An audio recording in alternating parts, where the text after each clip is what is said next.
So, good morning mga bossing. So, kauwi lang namin galing sa pag-fishing. Nag-fishing pala kami ng kapatid ko si Jerry Boy sa Ipaw. Sa tulay ng Ipaw. Nagbangka kami. So, ito nakayar din kami ng pangulam. Yan. Yan. Diba? Isang malaki dyan. Kaso mayroon pa sana mas malaki kung hindi siya non-hook, isang mangagat sana. Kaso non-hook eh. Kaya ito. 4 siya. Yan, mga good size. At para may pangulam na.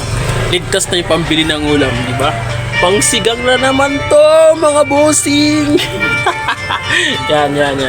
Okay, salamat. Salamat sa patuloy yung support sa mga video. So, pasensya na kung hindi ako nakakagawa ng video kasi parating busy. Tsaka isang cellphone na kasi yung nagagamit namin ngayon kasi yun. Yun lang, bye bye. Yan.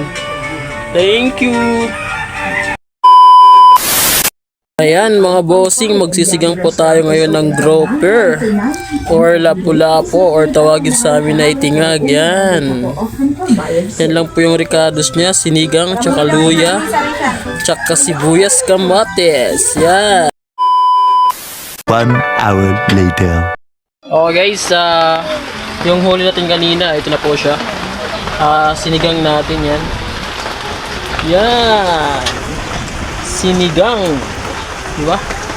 Kaya try natin kung ayos na ba yung lasa.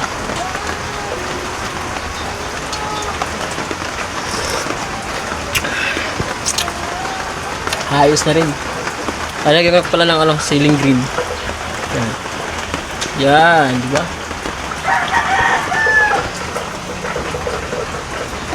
Hindi makuha.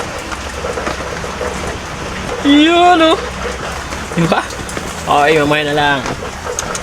Sige, kasi kakain na kami. Bye, thank you. Okay, finished product.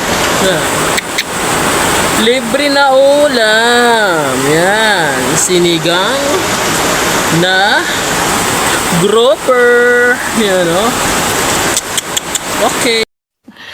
Sana all.